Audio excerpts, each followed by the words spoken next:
ACC on ESPN and a big Monday blackout at Cassell Coliseum in Blacksburg, Virginia. And tonight, the Virginia Tech Hokies are in desperate need of a victory, facing the Duke Blue Devils, who come in at 14-5. Dave O'Brien, Corey Alexander, Andrea Carter with you. Thanks so much for joining us. Corey, always great to see you. This Virginia Tech team has dropped 7 consecutive games. They're a darn good basketball team.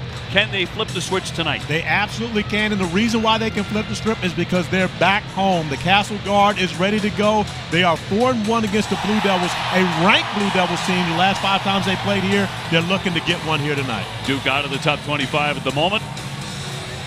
Andrea, right now, Duke coming in a little healthier than they have been. And look at the lineups here tonight. Duke coming in with Filipowski and Mitchell, Whitehead, as well as Proctor. And you're going to get a look at Jeremy Roach coming off the bench in just a few minutes. Young up top will swing here for Filipowski, who's averaging 15 points and 10 rebounds a game. I'll tell you what, the fans are ready to rock and roll. One of the greatest openings in college basketball, being able to come here and see the Cassell guard perform. And they've been great early as the shot clock is down to 2. Mitchell with a kick. Whitehead gets it off in time, and he beat the buzzer. And Derek Whitehead stepping up, knocking down the 3-ball, poised for a freshman. Now Virginia Tech 11-8, but they are reeling. They lost their last one on Saturday, 51-50 to that outstanding Clemson team. The 3-pointers like that one from Couture not falling the way they need them to. It's such a big part of their attack. It really is, but I love seeing Hunter Couture aggressive to start the game off. Virginia Tech needs his production to be successful. Just got him back 3 games ago. Mitchell inside and tipped up and in. Staying right on top of the rim, Filipowski with 17 against Miami. And a gritty win for them over the weekend. And that's been the surprise about Filipowski his freshman year. Everyone knew about his scoring ability, but his defense. Yeah, his defensive ability and his rebounding have been spectacular, and he's put those in showcase the last 2 possessions, the tip in and now the steal and finish. Lynn Kidd among those who could have a big performance tonight, need him to. He's in the lineup for the Hokies. Mike Young getting him in there, the 6'10 junior. They're going with a bigger lineup. But the bigger lineup hasn't been successful. Duke off to a 7-0 start. If you're John Shire, you couldn't have asked for a better opportunity. Couture again off target. Filipowski with a rebound. He's been one of the better rebounders in the country all year. Off the iron by Whitehead. One and done there. And here's Sean Padula. Averages 16 a game for the Hokies. With the swing. The long one all the way. And switched in by Basile. And a crack in the scoring column. And Virginia Tech needed that really to calm them down. We got the blackout in Cassell Coliseum tonight, of course. Whenever the Blue Devils come to town, it's a big deal. You can see the nerves on the Hokies early. Young draws the double, trying to fight his way out of that. Whitehead trying to make a move, and that's going to be an offensive foul. Let me bring in Dre Carter. Dre, the fact that Roach is healthy after missing several games with that toe and ready to contribute, that's huge for Duke. Yeah, absolutely, Dave. You know, Coach Shire said after that Miami win that this is the closest the team has been to being whole, being healthy, and being capable of who they truly are. He said they had defensive intensity, they rebounded with aggression, but assistant coach Chris Carrawell added during warmups that Miami, that's the game where they finally hit shots. They need ball movement and offensive chemistry today on the road. Because, you know, they really haven't been shooting it the way you expect a Duke team to shoot it. Right. The struggles for Duke this year have not been on the defensive end, and we've seen that over the past few seasons. It's been solely about the offense, and you never think about the Blue Devils struggling offensively as Young misses a wide-open layup off of a nice find from Derek Whitehead. Yeah, then commits the foul. John Shire, year number 1 for the 35-year-old former Duke captain and All-American. He has a chance with the schedule, Corey, the way it is setting up these next few, to kind of get rolling. And Mike Young, year number 4, as the head coach for the Hokies. Frustrating time right now, but remember, they were 2-7 at one point last year in the ACC, and they won the ACC tournament Getting it inside for Lynn Kidd and a quick strike. And if you look at the benches for both these teams, you see the Blue Devils coaching staff with their suits and sneakers on, and suits and sneakers week. Virginia Tech chose to wear the black pullovers because it is a blackout. That's the only reason Mike Young, who normally wears a suit anyway, and his staff don't have on suits today. Over the top, Young downstairs, got that one to go. No, he only makes 72% of his shots. Yeah, exactly. He's pretty sure-handed. That's why it was so surprising to see him miss the layup on the last possession, but he makes up for it on this one. Mutz back downstairs. Again, it's Kidd. They want him to touch it early, and that's why. The Lynn Kidd has been in double figures in 3 of his last 4 games, including a career-high 14 points 3 games ago, so he's continuing to progress. Yeah, he's playing his best basketball this season, the coaches say. Whitehead on the spin and knocks it down. 6'7" freshman, a smooth move. Speaking of progressing, Dariq Whitehead starting to become more aggressive, attacking the basket on the perimeter, shooting the basketball well. The #2 high school player in the country coming into the Blue Devils fold this season. He's had some nice games, had 18 against BC, 16 against FSU, so he can score. Get again, a lot of iron, but that won't drop for him. Proctor, the freshman, running the point.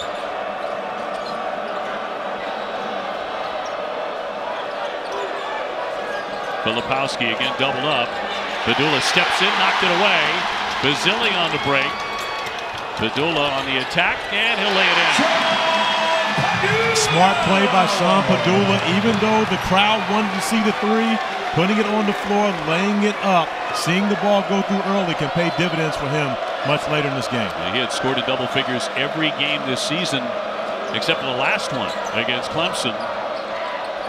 Proctor will lift. It barely got to the iron, but right back up and in by the hard-working Young. And that's what Brian Young really does. He is a great offensive rebounder. Almost 3 a game for him. Top 5 in ACC basketball, and he continues to give Duke another dimension offensively. Couture dropping it down low. Kidd. Here's Couture straight on. Yes, sir, with the triple. Most impressive part for Virginia Tech thus far is Hunter Couture has already taken 3 field goal attempts. Mike Young wants him to be more aggressive on the offensive end. And defensively, too, as he bats that away. Mutz getting up ahead, tiptoes, and lays it in. And how about the Hokies? Right out of the gate, a sour start, but no longer. It's a 14-6 run. And another step by Padula. Flips it up there as he draws the foul. Padula really active defensively. They're getting those hands in the lane. Great response from the Hokies as we see Sean Padula not only playing the ankles, but possibly breaking ankles and dropping dimes here at the Cassell.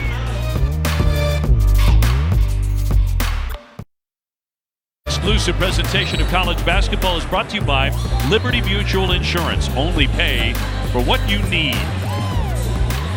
And back in Blacksburg, back and forth we go. It's going to be that kind of pace tonight. We're in for something. It absolutely has. And you always call basketball a game of runs. And when you think about it, Duke started off 7-0 run. But just like that, Virginia Tech responding with a 5-0 run of their own after forcing 4 Duke turnovers. And the Hokies thus far tonight have 5 assists on their 6 made field goals, sharing the basketball extremely well. Padula will be at the line, where he makes 84%. To shoot 2, the sophomore from Edmond, Oklahoma. Had a rough one against Clemson, held to 7 points in that one. He looks very determined tonight. Obius, I tell you what, it's a great thing to be home. You think about Virginia Tech coming off of a 3-game road trip, and they've had struggles on the road. Getting Hunter Couture back and being able to come back and play in this building. And, of course, there's always going to be tremendous energy when the Blue Devils visit town. Hokies facing Duke for the first time since beating them 82-67 in the ACC title game in Brooklyn last spring. Couture had 31, a career high. He was magnificent in that one. Filipowski turns and knocks it down so smooth. Absolutely. I like magnificent as a word. I think that's the word to use to describe Kyle Filipowski, especially with his back to the basket, where he's been a difference maker for the Blue Devils, who go zone on the defensive end. Filipowski about 5 times already. He's been rookie of the week in the ACC. That shot's going to go, and a foul too. As Couture got hit, up it went high off the iron and in. Filipowski with the personal. Hunter Couture has a different look about him this evening. He's already taken 4 field goal attempts, knocking down his last 2 3-point field goals, and this one making sure he adds one for emphasis, an opportunity for the 4-point play. Missing the free throw, but the Hokies up 19-15. And is Couture going to have another one of those nights against the Blue Devils like he did in New York City? And a quick whistle here. Kip Kissinger calling the foul. 13:01 to play. That one will go against Poteet of the Hokies. His first.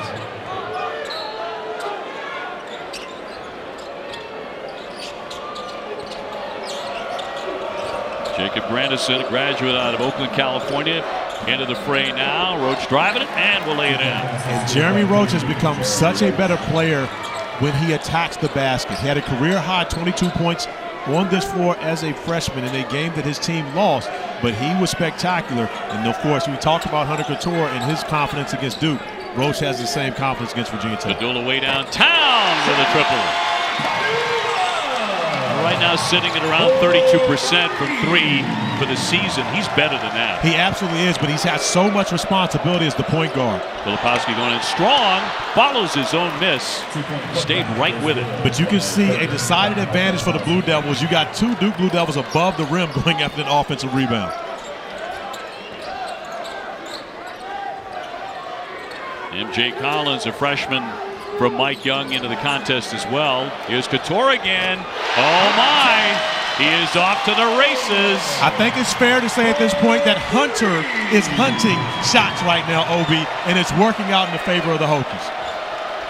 Hokies 5 out of 7 beyond the 3-point line early.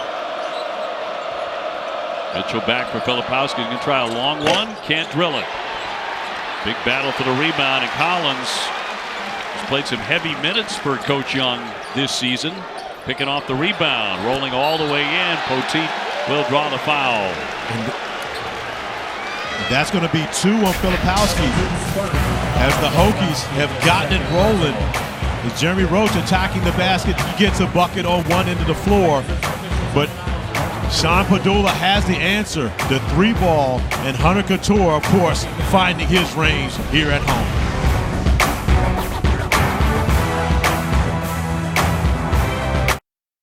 Duke 25-19. We check out the ACC standings. Clemson's for real, 8-1. Virginia's awfully good at 7-2. You look at the top of the league, and there's the Hokies way near the bottom at 1-7. Remembering that they were 2-7 before they picked off FSU last year. You and I were there in Tallahassee. That flipped the switch on their season. It absolutely did, and of course our colleague, college basketball expert Seth Greenberg said earlier this year that the ACC was going to run through Virginia, that Virginia and Virginia Tech were the 2 best teams in the ACC. And at that time, he was correct. And this Virginia Tech team still has a chance to be one of the better teams in the league. And being that we've seen them do it before, it would be no surprise to see them run off another 13 of the next 15 games. I don't think anyone would be shocked if they had a long winning streak in them under Coach Young. And they were 11-1 before they lost Hunter Couture for several ball games, for about a month actually. Yeah, and Hunter Couture, of course, plays such a huge role for this team, not only as a scorer but also as their backup point guard. Rodney Rice out of the lineup had finger surgery on Friday. He will not be available for the remainder of the season. Coach with the dish, jumper on the way, and that won't drop off the mark by Grandison. Hokies, by the way, 4-1 against Duke in the last 5 meetings here in Blacksburg. So recently, success on this floor against the Blue Devils. And a shove there with 11:02 to go here in the first half as Couture hit the deck. Let's go to Drake. Well, Dave, I listened into that last Duke huddle, and Coach Shire challenged the team defensively. He said, we're giving them wide open shots. He said, this is not who we've been defensively. We have to be aggressive on both ends, but it starts on defense with getting stops. Then we can flow into the offense. You know, Dre, when you hear something like that, how much do you think that being on the road plays a part in that? When you say that's not who we've been, they haven't been great on the road. Yeah, absolutely. There's a big difference. When you're at home, you sleep in your own bed, you wake up feeling more like yourself. Going on the road makes a huge difference. You have to have more of an intention on being who you are. You have to lock in. Home sweet home certainly so far as Grannis' pass is knocked around. Mitchell picks it off and lays it in. The Hokies feeling very nice here at home in the early going, up 29-21. Hokies have not won a game since the 17th of December. 7-game losing skid. Couture thought about one there. OT, that's going to be an offensive on him. Too much of the body on the 6'9" junior. And that's just a smart play by Jalen Blakes, recognizing that he is outmanned on the interior by Poteet. Knows that he has to be able to take that contact as we look at the Blue Devils and what has happened with them throughout the season. At Wake Forest, taking the loss, losing at NC State, losing at Clemson, 1-3 in ACC play on the road this season. And this is a very young team, OB, so it's not really a surprise that they've struggled on the road. Mitchell got it up there, banked it in. Right to your point, the freshman from Kansas City. Duke, of course, 10-0 at home at Cameron Indoor. And if you look at the Blue Devils roster right now, it's a junior, with 2 juniors on the floor with 3 freshmen. And you've got another freshman in Derek Whitehead checking back into the game.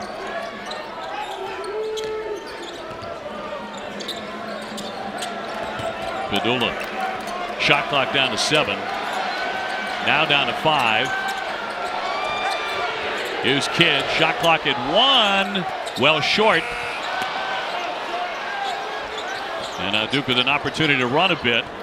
Proctor forcing the tempo, and the Hokies get back defensively. And right now, if you're Jeremy Roach, you've got a mismatch. You've got to take advantage of it. Giving the basketball up doesn't work for the Blue Devils. Roach, long one, nailed it. That's a 2-pointer, actually. Okay, respect that. Again, whenever as a guard, a point guard, you get a big on you like that, you've got to be able to get everyone out of the way, take advantage of the mismatch and the fact that they're disrespecting you, Obi, with a big man guarding you at the point guard. Mom and Dad, they were like, we prefer 3, but we'll take the 2. We'll take the 2. It's fine. At least for this point in the game. Here's Padula beyond the 3. Rolling inside. Nice dish for Kidd. Missed on the first one, and it came free and laid in by Basile. Is Lynn Kidd going to look for an assist on that one? I think you get one. I would absolutely ask for the assist. Go right to the table and demand it. 31-25. Basile was 7. And Kidd coming out to guard, and Roach hitting the deck. This is just back after missing a few games with that lingering toe problem, which actually goes back to November for him. And Jeremy Roach coming back into the lineup immediately gets the assignment from Hunter Couture, who Mike Young lets us know on a regular basis is their best perimeter defender. And so he makes sure he takes that on as we get to look at Joe and Carol, the Roach, Jeremy Roach's parents, making the trip down from Northern Virginia to come see the young fella play. Now, they don't miss a game. It doesn't matter where they are. Portland, Durham, they're going to be there. Last year all the way to the Final Four. Oh, they were in participation for that as well. He was the starting point guard for the Duke Blue Devils, Coach K's final year. Shot clock to 10. Crowd wanted to walk there on Blakes. Whitehead gives it up. Roach on Couture. With a triple coming. But you see the difference in that move going against Hunter Couture in comparison to having a big guy out there guarding you. Couture just makes it difficult on the defensive end. Downstairs, Basile, tough angle, but he made the shot anyway. Had to contort his body to get it off the window. And great recognition by Justin Mutz, knowing that his teammate was being guarded on the high side, the perfect pass delivery.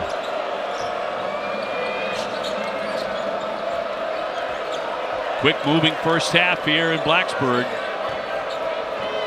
The handoff for Whitehead. He's going to take a shot. Great rotation on that, and a two-pointer. And he's been aggressive. We saw Dariq Whitehead knock down the first 3 of the game. Now coming back in, he has been aggressive on the offensive end of the floor. Well, the Hokies play fast-moving games. We talk about that with Virginia all the time, too, because they don't turn the ball over. Here's Couture again, and it'll roll on in. He is on fire here in the first half at home. He has 12 points. He only had 6 the entire game last time out against Clemson. And you can see Hunter Couture is motivated by being home and, more importantly, about getting his team a win. Up on top and over it goes. The jumper won't fall for Proctor, and the Hokies have it back. The Hokies playing smart basketball, high-low action. If you're going to front, we're going to find a way to beat you. Grant Basile with the finish off of a nice Justin Mutz dime.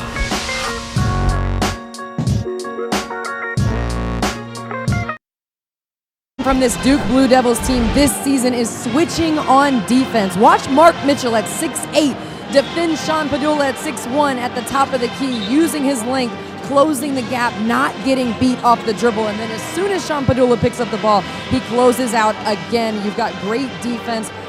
Duke and Jon Scheyer switching more on the defensive end, Corey, something we haven't seen in recent years. We haven't seen a lot of them, but one of the things that Jon Scheyer is doing, of course, when you go out and you get the #1 recruiting class in the country, you've got guys who expect to be pros. On that possession alone, we saw Mark Mitchell and Derek Lively both guarding on the perimeter. That's the thing they have to do in the NBA level. Jon Scheyer challenging his players to be able to do it now in college. Lively, 7'1" freshman, playing some good defense. Coming off, 10 rebounds, 5 blocks against Miami. It was 6 offensive rebounds in that game, and of course Duke needed each and every one of those to be able to pull out a victory. Padula very casually lines up a 3, and that won't drop for him, coming in at 16 points a game.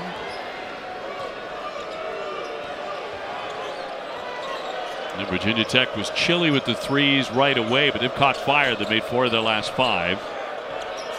Here's Mitchell.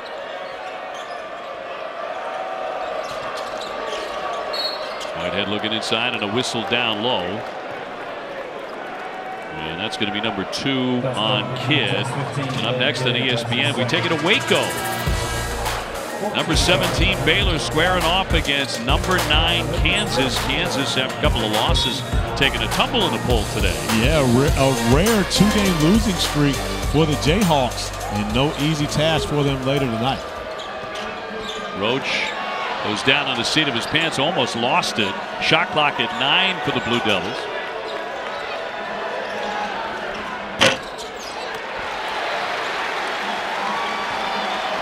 (36-27). Virginia Tech trying to snap a 7-game losing skid. Duke right now at 14-5, 5-3 in the conference. And Duke now back into the zone, but if you're going to play zone against this Hokies team, you got to be an account for all the shooters. And the interior passing, Justin Mutz, one of the best in the business as an interior passer in the ACC. And very unselfish. Poteet with a finish. Whitehead with a pull-up off the back of the iron, and Basile there for the rebound. Well, the Hokies looking very sharp at home in a game they absolutely have to. 5 minutes to go in the half. He just ended a 3-game road swing, losing to Syracuse, Virginia, and Clemson. Even with Couture back in the fold, he rejoined him in that Virginia game. Shot clock down to 3. That's tipped away. It's going to be heaved in midcourt, and that is a shot clock violation. So it goes back over to Duke. You're talking about Justin Mutz and his ability to deliver. But, you know, one thing is you're always a better passer when you use your eyes to be able to give some deception to the defenders around you. Justin Mutz looking on the perimeter to try to make sure that the defense watches all the three-point shooters he has around, pretty much looking everyone away from Lynn Kidd on the interior. He's earned 3 degrees, and I asked him during the shoot here tonight when he was getting warm and he was lacing up the shoes. I said, "Are you going for the doctor?" And he said, "Hey, not right now. I got some things to do." But it is on the schedule. I asked him what Justin Mutts we were going to see today. Were we going to see the aggressive Mutts? Were we going to see the defensive Mutts, or were we going to see the all-around guy? He hasn't been aggressive with his offense, but he's been passing to perfection thus far. Duke just 1 for 7 from three-point land. Again, they've not been a good three-point shooting team, not by their standards, 32% for the year. Here's Mutts hopping into the paint, left it way short. He wanted a foul, but he was well defended.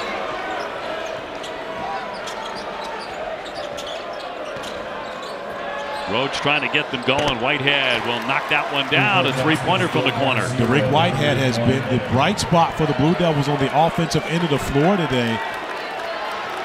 He knocks down his third three-pointer here in the first half. He has 10 points. An 8-point lead for the Hokies.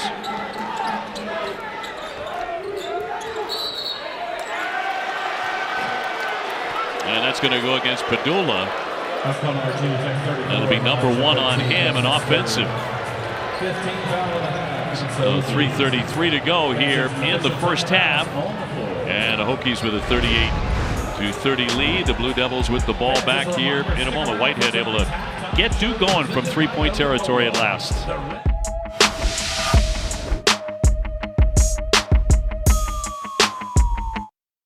In studio coming up on the Jeep Halftime Report, we'll consider what's wrong with Kansas as they're mired in a two-game In Eastern, and it's North Carolina against Syracuse. Both games right here on ESPN and the app.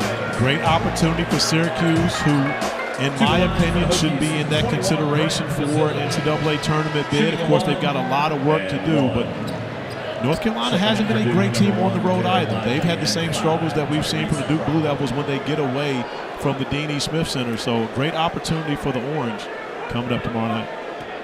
Young with the foul to put Basile at the line. 6'9" grad from Wisconsin. And off the back iron there, 13-point advantage here for the Hokies in the final 90 seconds of the half.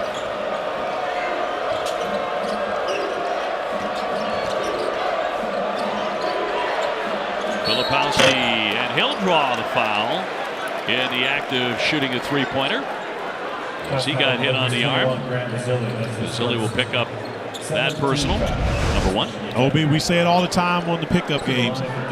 Great offense beats good defense anytime, and that is very good defense by Dariq Whitehead. He had his hands up. He was all over the basketball, shadowing the ball, but Sean Padula, with his great touch from beyond the arc, was able to still beat the good defense. A lot of iron. Duke with their first foul shot of the game. And 3 here for Filipowski makes 78%. As a team, Duke makes 78%. It's something they do very, very well. If it comes down to a foul shooting contest, they're going to win it.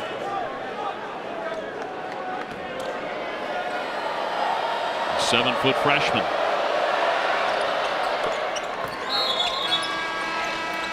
Filipowski playing with those 2 fouls. John Shire going to get him out of the game right now. 119 remaining. Goes to offensive, defensive possessions here at the end of the half. And right now, looks like the Blue Devils are going to be in a 1-3-1 defensively. You see Proctor on the back line. Dariq Whitehead going to pick up. But we've seen John Shire throw out a number of different looks defensively throughout this game. Padula on a penetration. Mutts jumping inside and blocked by Lively. And leading Duke by far in that category in block shots. But a foul on the play, and that'll put Mutts to the line. But you're talking about a veteran team. You see the way Virginia Tech moves the basketball against that 1-3-1. This is the first possession of 1-3-1 that Duke has played. But Mike Young's team more than ready for it and moving the basketball well, allowing Mutts to get to the free throw line. 67% foul shooter, missing on the first one. Filipowski on the bench here. Prior 3 games, 63 points, 43 rebounds, 3 straight double-doubles. He's had some freshman year. We'll be back for the final 107 of the first half.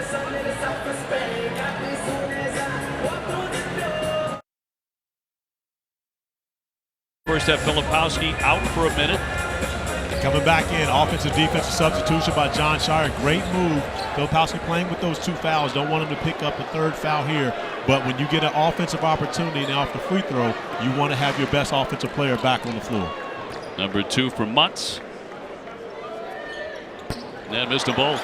And Filipowski with a rebound, averaging 10 rebounds a game. Meanwhile, Duke chilly. Just a little bit. They've missed 8 of their last 9.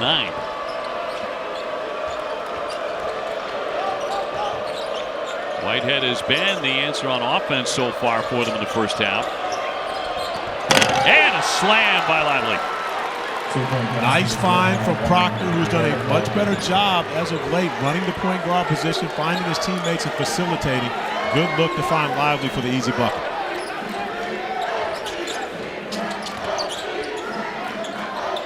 Meanwhile, for the Hokies, Hunter Couture has been the story. Mutz with a nice spin will lay it in. Under 20 to go before the break. Obi, I believe Mike Young may have had a quick conversation about Justin Mutz about being more aggressive down the stretch. Picked up 6 quick points here. He also has 5 assists. Filipowski way downtown. He's only 26% out there, but very confident on it. That one hurled up there at the horn. It will not drop the shot by Maddox, but Virginia Tech has certainly had the better of it here in the first half. And it's a great chess match between 2 very good coaches when you consider the way that they've gone about ending that half. Virginia Tech 42-9 when leading at halftime over the last 3 seasons. Let's go to Dre with Coach Mike Young. Coach Young, for a team that's lost the last 7 games, how would you describe the effort and energy that you're seeing from your guys today? For reminding me, Dre. Thanks a lot. We played a good half. We missed the coverage there on that last one. I've got a good group. We're playing good basketball and have for quite some time now. We're making our own breaks. I've really enjoyed how we played in the first half. How would you describe Justin Mutz, and how do you continue to get more out of him offensively? Well, he's terrific. We've got to keep him, involved in everything. He's a part of so much of what we do offensively and defensively. I thought he was very good on Filipowski there in the first half. That's a big part of it for us. Coach, thank you. Thank you. Duke allowing 45, second most they've allowed in the first half so far this season. 45-38 Virginia Tech. To the studio, and Kevin, Seth, and Fonz. All right, OB, Drea said it. Virginia Tech mired in a 7-game skid, yet favored in this game and up by 7. At the break, the Jeep halftime report. LaFonso Willis, Coach Seth. That's just what a coach wants to hear at a halftime interview. You've lost 7 in a row. How's life? Thanks for rubbing it in there. Yes, indeed. Hunter Couture, 4 of 6 from three-point range, 12 points to lead all scores. His impact much deeper than that, though. Coach, why is he so... Mentioned the 7 for 10 from beyond the three-point arc, but what we saw in those clips were guys moving to open spots. That comes from chemistry. That comes from playing alongside each other for a good amount of time right now. And part of the reason why we feel as though this Virginia Tech team will ascend back into the upper echelon of the ACC. 68% shooting will help you to a 45-38 lead at halftime. It absolutely will. John Shire can't be happy about that. Going into the locker room, talking to his team, who allowed 68% to happen on his defensive end. So underway in the second half. The spin move by Basile will be off the window. And Filipowski with another rebound. He's won the ACC Rookie of the Week 5 times already. He'll get the pass downstairs, gave it up nicely. Mitchell had it stripped. And Padula going up against the big there. Young will collect the rebound. But I like the attack by Padula. I like the fact that he challenged the big guy. With adding that additional 10 pounds of muscle over the summer, he's playing much more confident, more physical. Whitehead with a nice pass cross to Proctor, and he'll nail that 3. Speaking of playing more confident, Tyrese Proctor has been much more confident since going back into the starting lineup as the point guard, with Jeremy Roach sitting down with that toe injury. 17 points for him at Clemson, a career high. He's continued to get better each and every time out. Here's Couture, had an outstanding first half, had a dozen points. And out it goes, and that'll be back over to the Blue Devils. They come in at 14-5. They have been the ACC's best rebounding team. Hokies trying to snap a 7-game losing skid and do what they did last year, really get rolling. Filipowski, got a good look and a feathery touch. He's such a matchup problem. You talk about it close to 7 feet tall, but the ability to shoot the basketball the way that he does, he can also put it on the floor, which makes him even more difficult to guard. The national leader among freshmen in double-doubles. Mutz for Basile. Draws a lot of attention in the paint, but a nice touch of his own. 47-44. He has 11 to go with 5 rebounds. Whitehead down. Nice pass here for Mitchell. And it's tipped, but it's going to be Hokies basketball. Just getting started here in the second half. Thursday night, ESPN College Game Day, tipping off our coverage from Thompson Bowling Arena at 7 o'clock Eastern. And it's the rivalry that elevated women's college basketball in the 90s. UConn and Tennessee in Knoxville. Got a feel in my cyst. Andrea Carter's going to be in the mix somehow or another with that big game going on. Mitchell down the lane and a foul. Basile going up for the block, but a personal. Now you think of those days with Pat Summitt and Gino,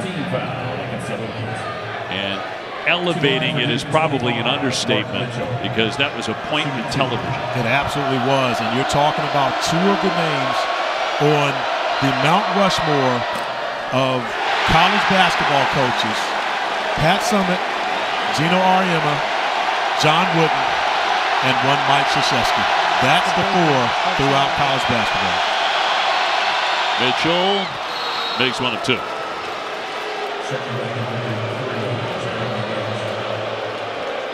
Corey, you're talking about that rivalry between Pat Summitt and Gino Auriemma. That's the rivalry that I grew up watching, that helped me fall in love with the game of basketball, and I will absolutely be there for that matchup. We've got a game day crew that will be on site. Studio, Rebecca Lobo, Carolyn Peck. We've got a great crew, Holly Rowe and Elle Duncan. Jumper out of the corner by Basile, won't go. Whitehead is hobbled, though. He was holding his leg, maybe his ankle. Wide open, Padula absolutely drains the triple. And Whitehead goes off very quickly to the bench on one leg. And he is in some pain. Derek Whitehead, the freshman from New Jersey, he has been their offense for times in this game. And Whitehead going after the basketball, and you see just landing awkwardly on that left foot. Hokies by 5. He has 10 from the corner. Oh, so sweet by Filipowski. Dropping in those triples. He already has 20 in this game. And cuts it to 2 along with 9 rebounds. So on the doorstep of yet another double-double. And another collision and a whistle with 16:35 to go in this contest. Rick Whitehead still being tended to. Young man who had foot surgery back in August. Missed the beginning of the season. Hate to see him having to deal with this right now. Hopefully nothing major. Roach with that last foul, his first. Basile trying to make a move on Mitchell. A collision again, no basket. And they're going to call a flop there. But here's the question. Who is the flop on? Is it on Basile or is it on Jeremy Roach? Because there was 2 guys right there in the mix. I don't know. John Shire's beside himself right now. Well, if it's called on Roach, John Shire has a reason to be beside himself because it was such a late call. Take a look. You see Jeremy Roach come over, and there is contact. Which means that it can't be, I can't imagine how it's a flop with there being contact on that possession. And I'm sure that's the same conversation that John Shire is having right now. It'd be one thing if there were no contact. Give you a look at the flop rule. Class B technical foul, 1 free throw. Padula hit that. No warning there either. To me, it looked floppish, but. Well, again, if there's contact, then I don't think it can be a flop. Because, again, now maybe you are saying that you can say that there wasn't enough contact to make that happen as Mitchell was able to knock down the 3 ball. But at the same time, I think that could have been let go as a non-call. But either way, you don't call it after Basile misses the layup. Right. Now it's the first tie here, 51-51. After the Mitchell shot. Man underneath is Mutz and a foul as well as he was hit by Filipowski, and that is number 3. And it's normally Justin Mutz on the passing side of it, but this time it's Basile dropping the dime. Ooh, not as much contact as I thought. I think they got it right. They just got it late. Yeah, late. Wendy's Wooden Watch and Armando Baycott, along with Caleb Love Filipowski, who's having an outstanding night here. Isaiah Wong of Miami, and Terquavion Smith, who had a scary incident, but ACC players midseason top 25 watch list. Yeah, speaking of scary incident, Dariq Whitehead coming down on that left foot, immediately grabbing it, wincing in pain, and having to be walked off with the help of his teammate as he's trying to describe where the pain is, but being walked off with the help of his teammates. And wow, hate to see this from a young man who's worked so hard to battle back getting on the court. And really has been having a terrific night. Mutz at the line. Justin Mutz, the senior.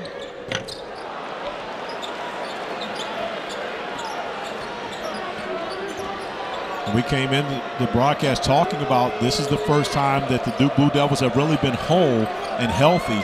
Right. And to see Dariq Whitehead have to exit the lineup after 10 points in the first half, shooting the basketball really well, that's a tough blow for the Blue Devils. 10 on the shot clock. A foul here against the Hokies. And that'll be number 1 on Mutz. Second team foul of the half against the Hokies. Duke leads the all-time series 51-12 against the Hokies. We talked about the injuries. Terquavion Smith is good to go. Practice today. Just got the update from my guy Seth Greenberg, who's on top of all things college basketball. Always is. Proctor with a shot clock a factor down to 2. Got to get it in the air. Got his own miss and put it up very softly for 2. Tyrese Proctor, the freshman. So back to even. Big factor here in the Duke comeback has been they've been hitting threes after a chilly start. They were 2 for 9. Blocked downstairs, a battle for the rebound, and chasing it down the corner, Mitchell. Filipowski again. Man, is he cooking. Well, you said speaking of threes, you dialed it up. Kyle Filipowski taking care of business. And Flip now with 23 points, 9 rebounds, headed for another double-double, which will be his 4th consecutive, and possibly another ACC Rookie of the Week award. Yeah, Duke on top. Last time they had a lead was a long, long time ago. It's like 7-0 out of the gate, of course. Basile. Oh, look at the passing underneath. Maybe a little too much there. Yeah, way too much between Justice Mutz and Grant Basile. Somebody's got to get the basketball up on the glass. And speaking of looking for the right shot, Jeremy Roach finding Kyle Filipowski, the hot guy, knocking down the 3. On his way to a big night, Roach. No. It's going to be tipped out. And Duke will keep it with 13:53 left in the contest. And Proctor to put it in from the baseline. Filipowski off the fake. Proctor drives it and lays it in. A determined move. We are watching the freshman grow up right before our eyes for the Duke Blue Devils. Remember, Tyrese Proctor should be in high school right now. He reclassed up to join the Blue Devils, and John Shire is sure glad he made that decision. You betcha. Meanwhile, the Hokies have cooled off after scalding the Nets at, what, 68% in the first half. Not making as many shots. A foul on the floor with 7 on the shot clock. That's on Duke's 15. And that's going to be number 3 on Ryan Young. 13 foul. And Lively back on, a 7-foot freshman. And Young to the bench.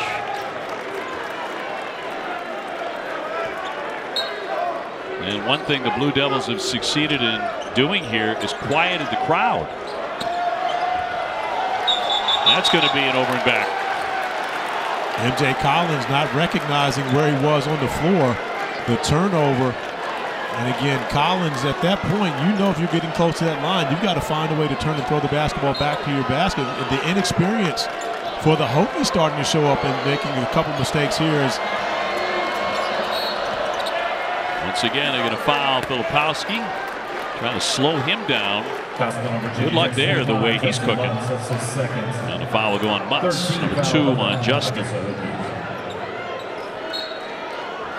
Big time response by the Blue Devils coming out of the halftime locker room. Virginia Tech had all the momentum in the first half. But give Jon Scheyer's group a lot of credit the way they responded here in the second half. Mitchell tried to shovel the pass underneath, tried to hit Lively, but out it goes. Duke on top 58-53. Very few turnovers in this game. The Hokies are among the best in the country in fewest turnovers. They're number 9. Only about 10 a game. But where do the Hokies go right now when they need a bucket? Who's going to be the guy? Kyle Filipowski doing a great job guarding Basile. And he hooks it in for 2. But we mentioned it before, great defense beats good offense every time. Basile the better on that possession.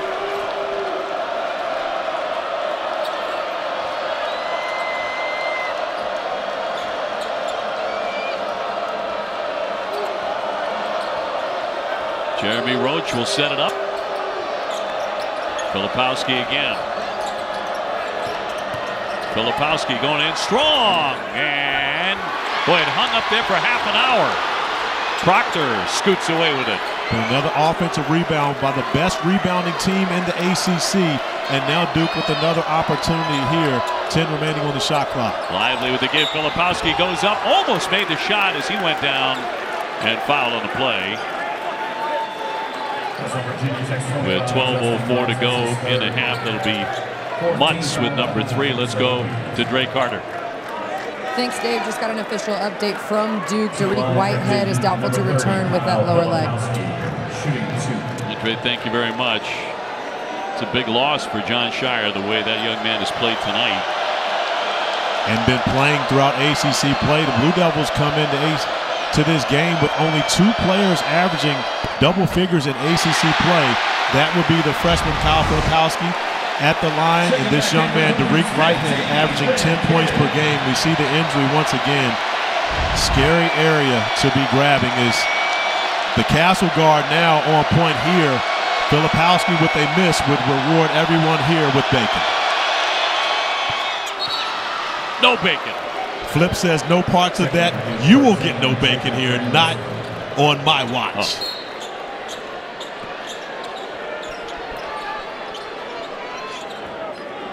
59-55, under 12. Kid hands off for Couture. He's been a non-factor here in the second half. But we go back to what Andrea was talking about previously. You see Derek Lively stepping up, guarding Hunter Couture.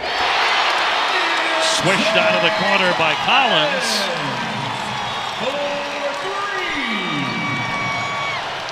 59-58.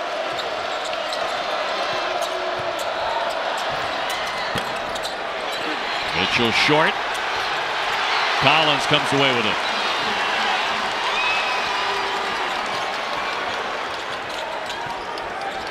Kidd on the entry. Spinning. Basile has it slapped away right to Padula. Once again, you got the big fella having to guard on the perimeter. Basile should be able to win this matchup. With 5 on the shot clock. Made the shot. He'll be at the line.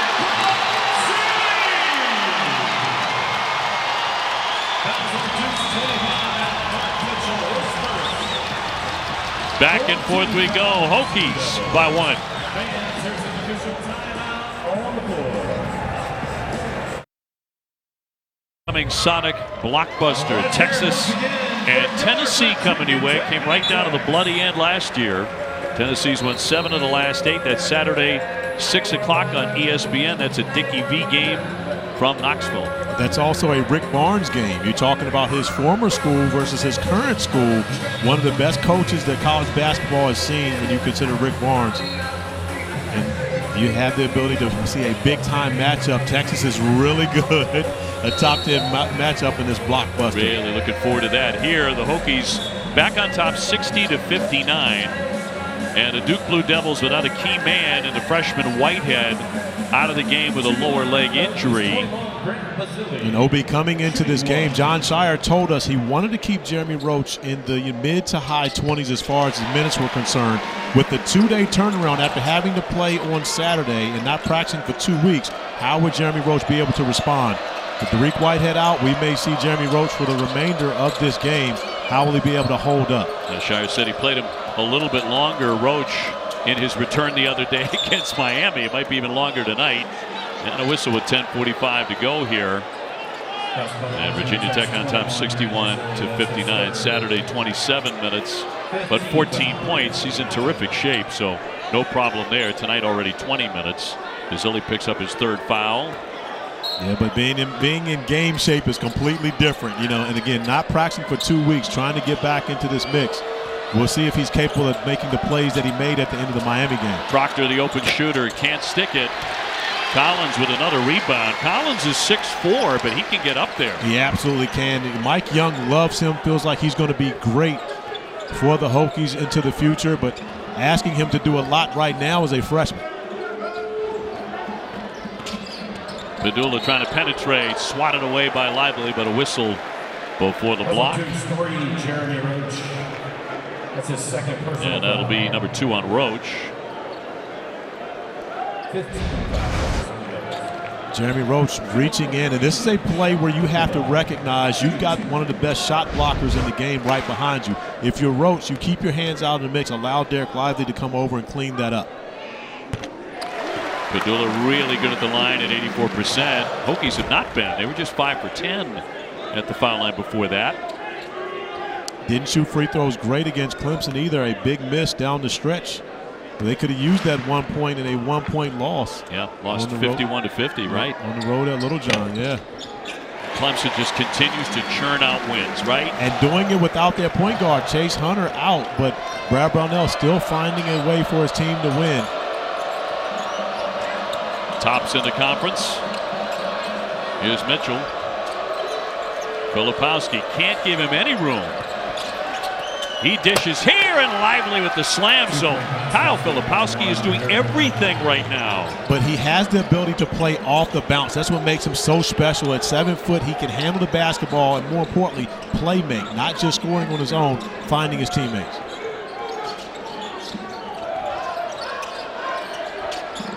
Basile up top. Now down low. Kid couldn't handle it.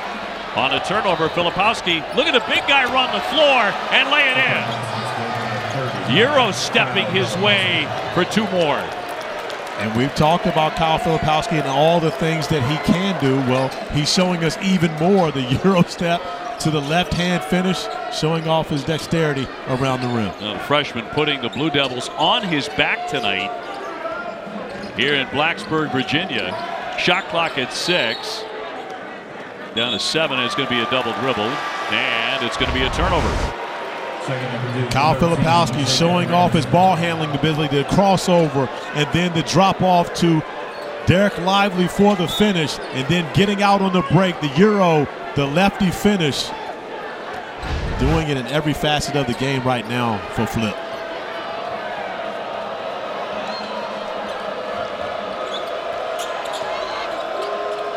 Filipowski, another triple. Grandison, little battle for the rebound. That'll go against him, though. Look at these numbers now over the last 4 games for the big guy. And you're talking about including a 28.15 rebound effort versus Pittsburgh in that mix. One of only 3 freshmen to ever do that. The other 2 guys, were the number 2 pick in their respective NBA drafts, Marvin Bagley and Jabari Parker. Under 9 minutes left here. Collins, great dish. Basile with a finish. But it was a great screen that allowed Filikowski to get held up on that screen. Jon Scheyer wants to give his guys a break. He's going to have to use his timeouts wisely throughout this stretch. We talk about a number of guys playing extra minutes. 65-63, the Hokies.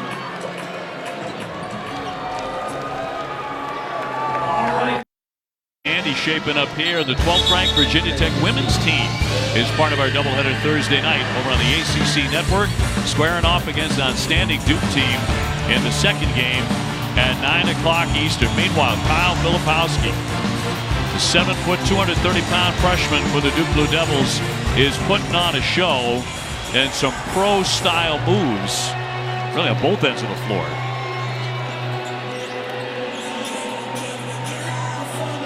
Dave, you mentioned those pro-style moves, and I feel like Corey is leaving the people at home hanging because, Corey, you watched Kyle Filipowski in high school.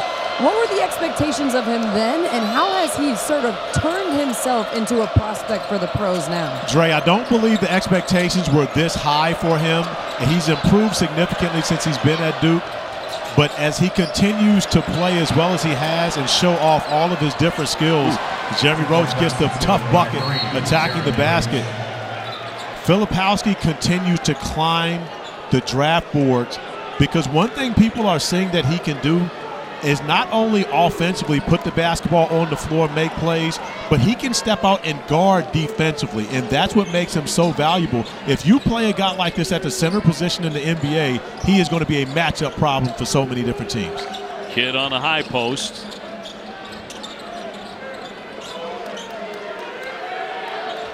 Shot clock now down to 6. Padula wants to fire up a long 3, but no. Rebound loose in the corner and picked away by Collins. Took it right off the deck. Here's Basile. Into the paint. Strong move for 2. That's tough. Tough bucket by Basile. We talked about Jeremy Roach with the tough bucket on one end. Basile doing the same here for the Hokies. Well, he's got 20 points. He had 26 and 10 in the loss at Syracuse. So he can be a major factor offensively. Proctor wants Young. Yes, sir. Ryan Young with 2. And this game is looking like, even though we've had some very good three-point shooting, it's looking like it's going to be one in the paint. Right now, we see Filipowski and Young dominating on their end. Basile doing the same on his side. Mark Mitchell getting ready to check back in here for the Blue Devils. Here's Couture. Got it! A three-pointer. As he comes back to life. My bad, Hunter. My fault, Hunter. My bad. It'll be one beyond the three-point arc. My apologies, Hunter Couture. Well, when it's him, here's Filipowski again. Short this time. Couture with a rebound. And Couture missed about a month with a bad elbow. And man, did they miss him. He absolutely did. They missed him significantly. And right now, Hunter Couture is trying to do his best Kyle Filipowski impression and put his team on his back, similar to the way he did in the ACC tournament championship game a year ago. Yeah, 31 points. Won the MVP. Ooh. Padula with a crossover. Basile into traffic. A scrap for that. One-hander. And it rolls in front of the buzzer. 72-67. He has 22. Grant Basile was not a part of that matchup a year ago. He wants his own win versus the Blue Devils. Long one coming, and off the back iron there by Roach.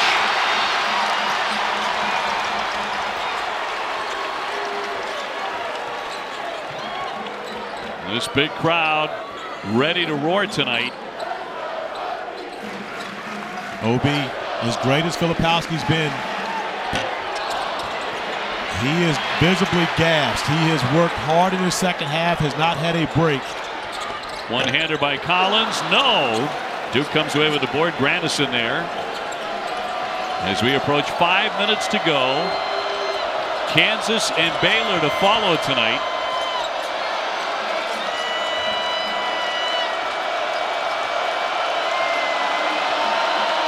Filipowski coming out high. Proctor on the drive. No. Young will feed it back to him in the corner.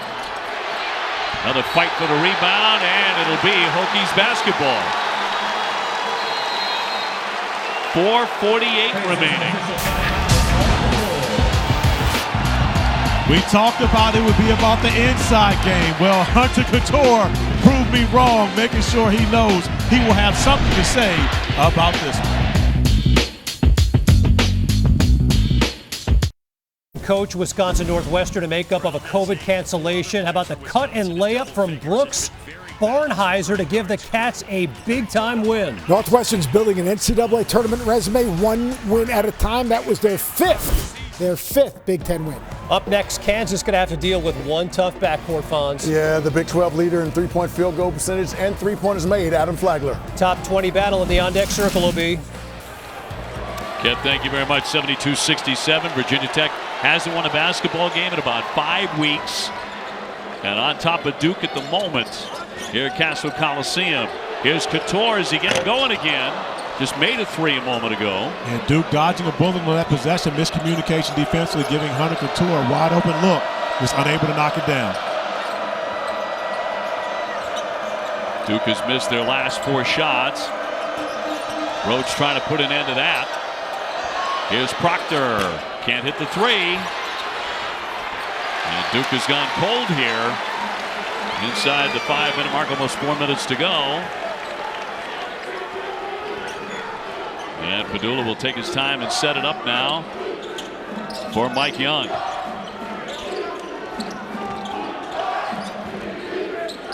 And they'll run some motion. Here's Collins.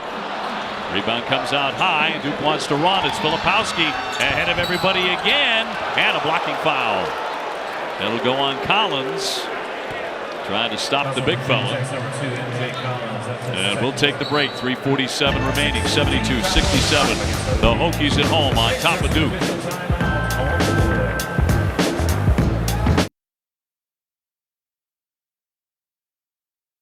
Something in the ACC tournament. Just lit it up. Game-winning threes. Maddox was incredible. Couture was amazing. And they worked their way through that tournament when everyone was kind of looking the other way. But here came the Hokies. And eventually they would play their way against North Carolina. Knock them off 72-59 the semifinal. Take on the Duke Blue Devils on that Saturday in the final. And winning 4 games in a row. And more importantly, knocking off North Carolina and Duke on your way to the championship game and on the way to holding the first ever ACC tournament championship for Mike Young for the Virginia Tech Hokies. A special time for these Hokies a year ago. So they know they can do it. They've dug themselves a hole this year too. Filipowski making number 1. Last year they were 2-7. They beat FSU on the road. That turned everything for them. Now they're 1-7. Will tonight be the night where they flip the switch? And 2 for the big, who continues to have a great night. He has 28, and that ties his career high, the freshman. Duke coming out with some full court pressure to see if they can speed up the Hokies quite a bit. And Obi, as we get further into this game, I got to make sure that we say a happy College Sports Communicators Annual Membership Appreciation Week. So we send a shout out to all the sports information directors throughout the ACC that make this game so great for us, and a special birthday shout out. Yeah, to Mike DeGeorge, who is the great guy at SID for the Duke Blue Devils for the basketball team. Mike turning, I think he said 23 today. With maybe the 21st anniversary of his 23rd birthday. There's our guy, Mike. Outstanding. Does a great job. Our best to Mike. And a happy birthday. Filipowski on the drive, and it's blocked by Basile. Great timing there, and he gets it back too. And Derek Lively getting his hands on the basketball, but they're small things. That's one you've got to be able to corral and maintain that possession for your team. 72-69, Basile down the lane. Fouled before the slam, so no basket as he was held up. 3:06 left.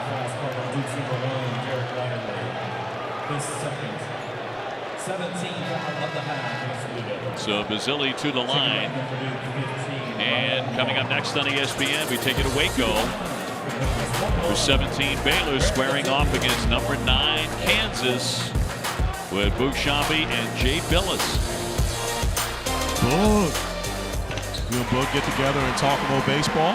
We've been known to. You have been known to. Just a little bit. We go back a long, long way to our Marlins days.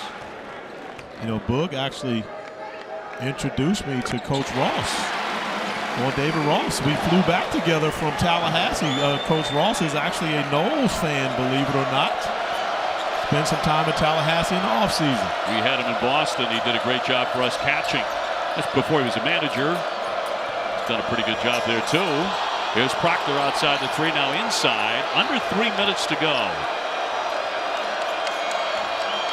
Roach. Proctor again. Shot clock at 5. Proctor with the kick. Young the other side of the rim for 2. And great recognition by Young. He's not the athlete that Basile is. So he used the other side of the basket, the reverse layup, to get the short 2. A big bucket for Ryan Young. Sets a big hoops tonight. He has 8. Basile slapped away by Filipowski. Great work there, but it's going to be a blocking foul. As Roach did a terrific job to keep that alive and keep the basketball from going out of play. And it was a smart play by Padula to try to get the charge on that possession. But I do think this was the right call. You have to be able to give someone an opportunity to change direction. And right there you see Jeremy Roach did not have that opportunity as Ryan Young continues to work for the basketball and finds the right position, but avoids the shot blocking of Basile by using the opposite side of the rim. Got a timeout here as Roach went to the line for a 1-and-1. It's a 30-second break. We're coming right down to the end. 2:17 to play. The Hokies by 3. Shire going head-to-head as we give you the reset. Duke has the possession arrow. Both head coaches with 2 timeouts. And Mike Young has been coaching as long as John Shire has been alive. However, in his 4th season at Virginia Tech, Mike Young is 2-3 versus the Blue Devils. And John Shire's first attempt against the Hokies, against his hostile environment. And now his team with an opportunity to make it a 1-point game at the free throw line. Roach at the line and missed the front end. Duke usually very reliable at the line. Jeremy's sister not happy with the free throw miss right there, encouraging Big Bro. Approaching the 2-minute mark. Mutz doubled up. 8 to get off a shot. Mutz on the move to the lane. Basile came up with it but misfired underneath.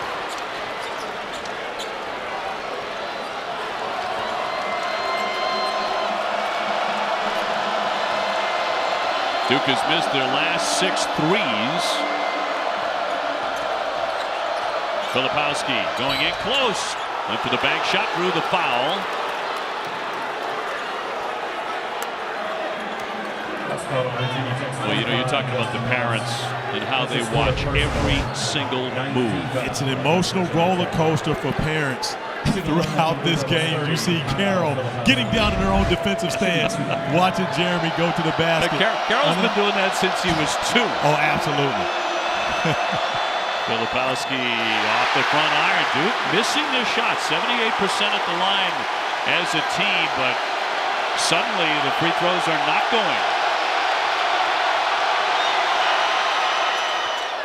Made the second.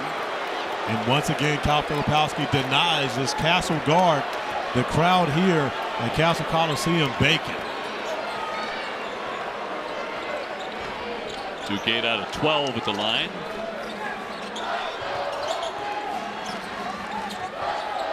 Basile. Minute 10 to go. Basile spin. Here's Collins on the baseline. Collins, there's Mutz and draws the foul. Great recognition by Mutz to cut to the basket, seeing that Collins could be in trouble. And in comparison to standing along the three-point line, he dives to the basket. Basile finds Collins cutting, but you see surrounded by 3 Blue Devils. And Justin Mutt's a great job cutting to the rim, getting the opportunity, and getting to the free throw line. Mitchell's second personal. This has not been a strong suit for the senior from New Jersey, just 67%. And has not made one tonight. And 0 for 4, and these, of course, are huge free throws. You want to try to make it a multiple possession game, but with missing the first one, that wouldn't happen. Right now, you can get it to 3. 75-72.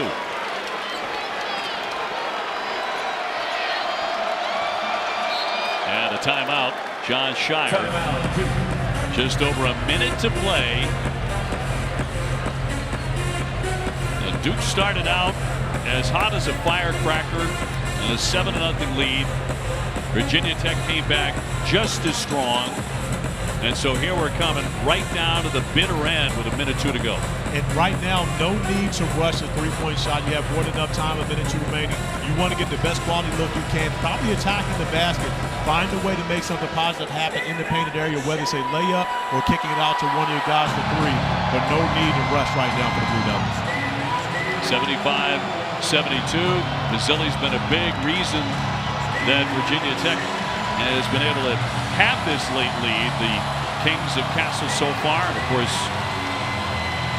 Filipowski's just been outstanding with 29 points and 9 rebounds. Yeah, career high 29 points for Kyle Filipowski, stepping it up big time here on the road, recognizing how much his team needs him, and has answered the bell each and every time for the Blue Devils. We look at our game reset right now. Still 2 timeouts remaining for Virginia Tech, only 1 for the Blue Devils. Both teams in the bonus, and the Blue Devils right now looking to get some points on the board to either tie or make this a one-point game. Now both of these teams coming off games that came down to the last shot on Saturday. Duke with a big win over Miami at home. Virginia Tech lost by 1 point against Clemson.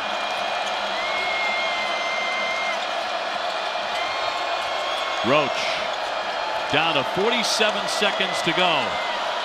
10 to get off a shot. They want Filipowski to take one, but he can't. Proctor will. He drains a triple, and he ties the game. But a shot within the flow of the offense, off dribble penetration. Filipowski, we've talked about him being able to make plays off the bounce, but has the poise and presence of mind not to take a bad shot. And Tyrese Proctor, we've talked about him growing up in the moment and finds his teammate as Proctor steps up, make a big 3 to tie the game, as the brotherhood on the sidelines excited about their chances here on the road. Duke had missed 6 consecutive threes, and Proctor's only hitting 26% for the year. Well, and again, as a freshman, you start out, the game is moving 100 miles per hour. But right now, you can see for Filipowski, who got off to a great start during his freshman year, but for Proctor, it's starting to slow down for him now. He's started back in the starting lineup, and now as a point guard, he's handling the basketball a lot more, but still poised enough to be able to make plays at the end and stepping up and knocking down a huge 3 to tie the game. We get a look at Derek Whitehead on crutches, out cheering on his team.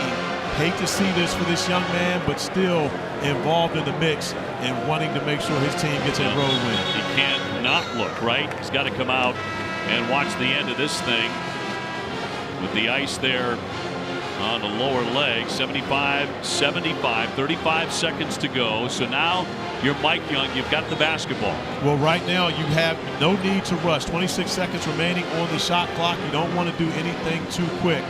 So, but right now, the way that Hunter Couture has been shooting the basketball, you want to allow him to be an option. But Grant Basile, in my opinion, is the guy right now, simply because he's been able to attack the painted area, finish around the rim, and get to the free throw line and make his free throw attempts when he gets those chances. Basile is 6'9" grad to transfer from Wright State. Hokies, by the way, without a field goal in the last 5 minutes and 25 seconds. The Blue Devils have been locking them up defensively. And right into a 75-75 tie. Hokies 10 out of 19 from three-point land tonight. Here's Basili. 20 seconds to go. Handoff for Couture. Couture with a bounce feed. Here's Collins. Collins with a pull-up. Got it! With 13 seconds to go. And they're going to have to maybe look at the clock here as well. 12.4 to go. Filipowski taking a hit. Looks like in the throat area.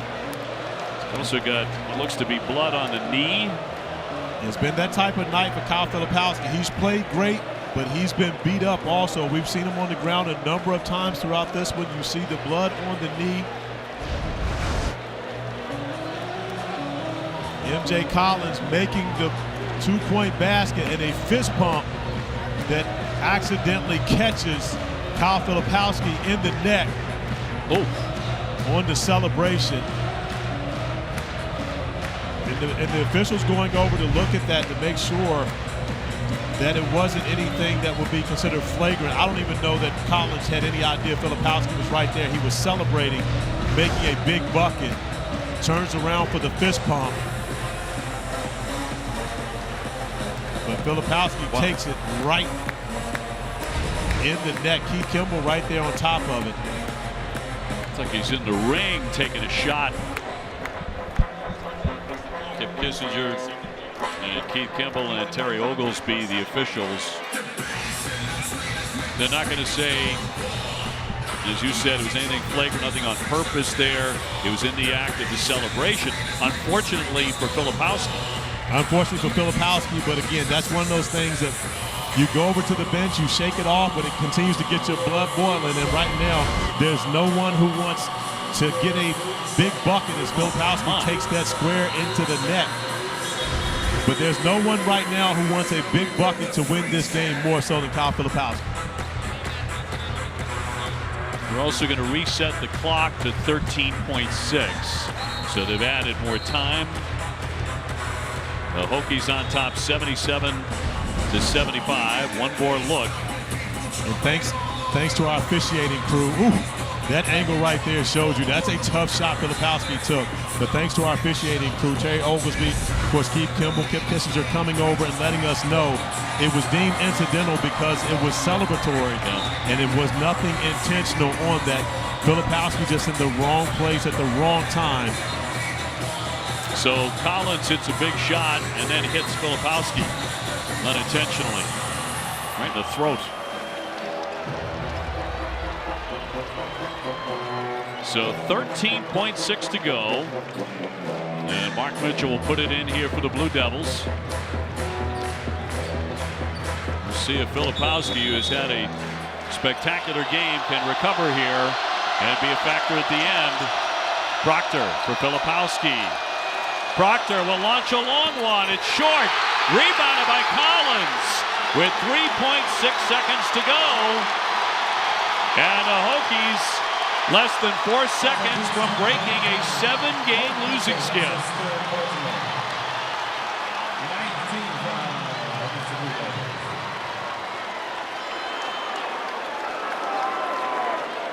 Free throws of utmost importance at this point. 3.6 seconds is an eternity in a basketball game to be able to get a quality look for the Blue Devils, which makes these free throws very important. If you're Virginia Tech, you want this to be a 4-point game when it's all said and done, not leaving any opportunities for the Blue Devils to tie or win it by missing a free throw or missing both. Hokies are 7 for 9 at the foul line in the second half.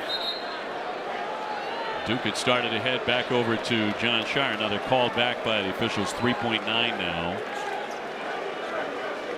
And it'll be Collins to the line. He's had some major moments in this game. Officials checking the clock, make sure they got it right. 3.9 remaining, and Duke still has a timeout. Collins, an 80% foul shooter. Freshman from South Carolina. Pretty smooth on that one, just like his jumper. And that is a big free throw, because now the most that Duke can do is tie the basketball game and send it into overtime if they are able to knock down the three. This one right here can be the dagger. Collins, a 4-star recruit. One of the top players coming out of South Carolina.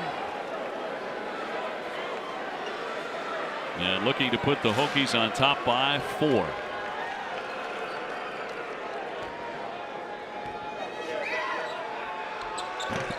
And he does not.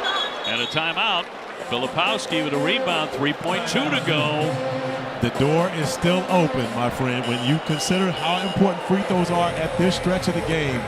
No one dealing with more stress right now than Mike Young, recognizing, trying to figure out whether you have to foul at this point as soon as they catch the basketball and put the Blue Devils on the free throw line, or if you allow them to play it out. Now we'll take a look at the Capital One rewarding performance tonight.